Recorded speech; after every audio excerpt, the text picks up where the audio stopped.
जुलाई अगस्त तक वैकेंसी जारी हो सकती है ना? अब जुलाई और अगस्त, ये मेरा अनुमान है। हो सकता है सरकार बहुत प्रोएक्टिव होकर काम करे और ये काम 4-5 महीने में भी करे, लेकिन जहाँ तक मेरी जानकारी है, मई से पहले वैकेंसी नहीं आएगी और उसके बाद ही आएगी और मोस्ट प्रोबेबली जुलाई अगस्त में वैकेंसी आ सकती है। ठीक है, आ सकती है, हो सकता है ऐसे लेट भी हो। अब जब यहाँ वैकेंसी आ जाएगी तो इस वैकेंसी के आ जाने के बाद में फिर फॉर्म भरवाने करने ये सारी प्रक्रियाएं करके और 25 में मुझे लगता है कि आपके जनवरी फरवरी के आसपास पेपर हो सकता है ना? ये एक मोटा मोटा अनुमान है। ये अनुमान मैं इस बेस पे कर रहा हूँ कि पुरानी सरकारों के द्वारा लिए किए गए कार्यों का एक अनुभव है मेरे पास और 8-10 साल से मैं बहुत नज़दीकी से इन चीज़ों को देख रहा हूँ। तो उस आधार पर मैं कह सकता हूँ कि मुझे लगता नहीं है कि स्कूल लेक्चरर और सीनियर टीचर और अध्यापक वगैरह ये सारे 25-23 में होंगे, ये सारे के सारे 25 में होंगे। पहले फर्स्ट ग्रेड होगी, फिर सेकंड ग्रेड होगी, फिर थर्ड ग्रेड होगी, ऐसा मुझे लगता है। ठीक है, तो अभी आप जो है बिल्कुल ऐसे ऊहा-पोह की स्थिति में ना आए। आपको 1 साल मिलेगा, चाहे फर्स्ट ग्रेड हो, चाहे सेकंड ग्रेड हो, चाहे अध्यापक हो, और 1 साल के अंदर कोई भी अभ्यर्थी अपनी सफलता सुनिश्चित कर सकता है। 1 साल का आपको पर्याप्त टाइम मिलने वाला है, तो ये आप मान के चलिए, आज से मान के चलिए। और जिन-जिन स्टूडेंट्स अपीयरिंग हैं वो मोस्टली सारे एलिजिबल हो जाएँगे, कहीं दिक्कत नहीं आएगी। तो आप लोगों को अच्छे से प्रिपरेशन करनी चाहिए और फालतू ऐसे उलझना नहीं चाहिए, इधर-उधर भटकना नहीं चाहिए। कंटेंट को लेके, भर्तियों की जानकारियों को लेके ऐसे बॉल बाय बॉल कमेंट्री सुनने की आपको आवश्यकता नहीं होनी चाहिए। आपको तो अपने रूम के किसी कोने में एक टेबल लगा लेनी चाहिए, उसके ऊपर एक टेबल लैंप लगा दो, बाकी कमरे की लाइट बंद कर दो, कुर्सी पे बैठ जाओ और अपना जो स्टडी मटेरियल जो सेलेक्टेड है उसको लेकर रात दिन एक करिए, 12, 15, 20 जितना घंटा पढ़ सकते हो पढ़िए और निरंतरता के साथ में परीक्षा तक लगे रहिए। बाकी खबरें देखिए, करंट अफेयर्स देखिए, करंट अफेयर्स में पुरस्कार देखिए, खेल देखिए, ये सब देखिए, करंट अफेयर्स में ये मत देखिए, ये कोई काम का नहीं है, ये आपको भटकाने का काम करेगा। तो खूब मेहनत करिए। जो आप कह रहे थे ना कि सर एकांत और अकेलेपन में क्या फ़र्क है? एकांत जो होता है वो होता है कि आप किसी एक कोने में बैठ के अकेले मनन से पढ़ना शुरू करते हैं। एकांत एक साधना है, सॉलिट्यूड की स्थिति जिसे हम कहते हैं, उसमें व्यक्ति अपने आप में खोया रहता है, अपनी सामग्री में खोया रहता है, अपने लक्ष्य में खोया रहता है। वो फालतू चीज़ों पर अपना समय एक प्रकार से वेस्ट नहीं करता।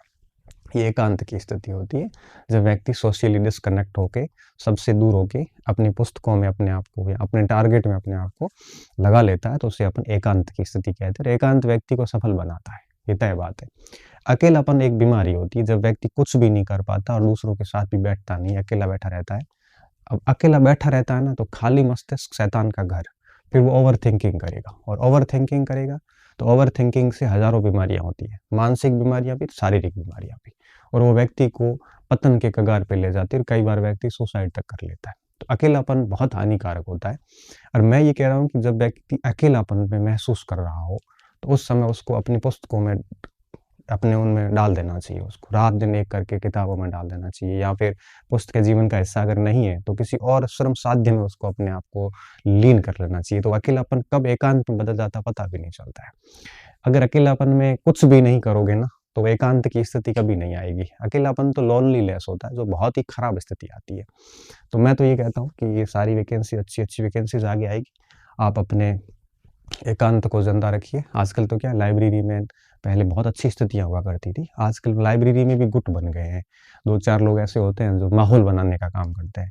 ये कंटेंट काम का नहीं है, ये काम का नहीं है, ये भर्ती नहीं आएगी, ये आएगी, इसमें इतने पद आएँगे, ये होगा, वो होगा।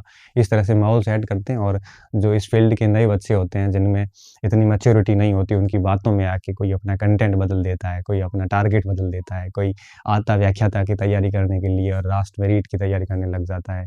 तो आजकल लाइब्रेरी के दुष्परिणाम सामने आने लग गए। तो मैं मेरे परिवार के जो बच्चे पढ़ रहे हैं या कोचिंग में जो मेरे बच्चे पढ़ते हैं, उनको मैं बोलता हूँ, आप बेटा ऐसा करो, आप है वो अपने रूम में पढ़ लो। क्यों? क्योंकि कोचिंग में आजकल डिस्ट्रैक्शंस बहुत ज़्यादा हो गए हैं। हाँ, अगर आप बहुत दृढ़ संकल्प वाले व्यक्ति हैं और आपको दुनिया प्रभावित नहीं कर पा रही है, कोई क्या बोल रहा है आपको कोई फ़र्क नहीं पड़ता। आप यहाँ पे बड़े बेपरवाह बने हुए हो, लापरवाह नहीं, बेपरवाह बने हुए हो, तो आप लाइब्रेरी जाके पढ़िए, है ना? लाइब्रेरी में इसी स्थिति में जाइए कि आपको कोई भी डिस्ट्रैक्ट कर नहीं पा रहा है, क्यों करने वाले तो वहाँ बहुत हैं। नहीं कर पा रहा है तो आप डेफ़िनेटली वहाँ पे जाइए, है ना? लेकिन अगर आप प्रभावित हो रहे हैं दूसरे की बातों से, तो आप है वो अपने रूम में ही एक टेबल लगा के, कुर्सी लगा के और उन पुस्तकों के साथ में अपने आप को डाल दीजिए, है ना? खो जाइए उसके अंदर।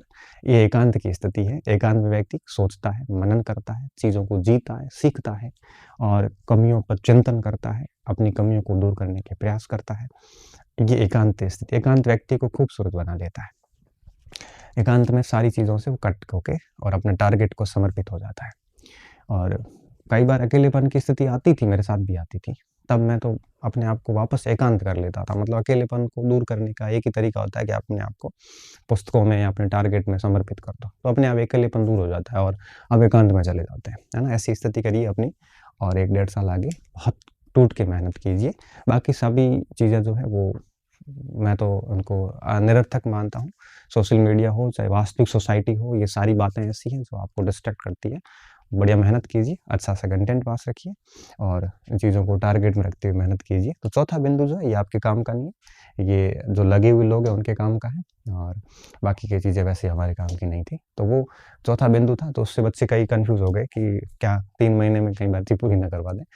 इतना आसान चीज़ें नहीं होती, बड़ा टाइम लगता है। अब इस वीडियो से किसी को अगर आपत्ति हो, मेरे विचारों से आपत्ति हो, तो कोई बात नहीं, वो अपने विचारों को अपनाए, किसी और को अपनाए, मुझे फ़र्क नहीं पड़ता।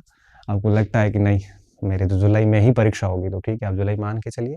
किसी को लगता है नहीं 3 महीने में होगी, तो 3 महीने मान के चलिए। मुझे परीक्षा से कोई विशेष मतलब नहीं है। मैं तो सिर्फ़ डाउट में या विभिन्न सारी उलझनों में घिरे हुए स्टूडेंट की मदद करने के लिए कभी-कभार वीडियो 10 मिनट का बना लेता हूँ। मेरा इतना इंटेंशंस है। बाकी आपको अगर मेरी बात पे भरोसा होता है, तो पूर्ण रूप से कर लेना, क्योंकि मैं भरोसा तोड़ूँगा नहीं। नहीं होता है भरोसा, तो कोई बात नहीं। आप अपने खुद पे भरोसा कीजिए, जो कि और भी अच्छी बात है, ठीक है? बहुत-बहुत धन्यवाद विद्यार्थियों। अच्छे रहिए, मस्त रहिए, खूब सारा पढ़िए और अच्छे से रिज़ल्ट दीजिए और दुनियादारी से कट होके एकांत में साधना कीजिए। डेफ़िनेटली आप सफल होंगे और माँ सरस्वती अपना ऋण तो कहाँ रखती है, वो तो ब्याज सहित लौटाती है और बहुत अच्छे से लौटाती है। धन्यवाद।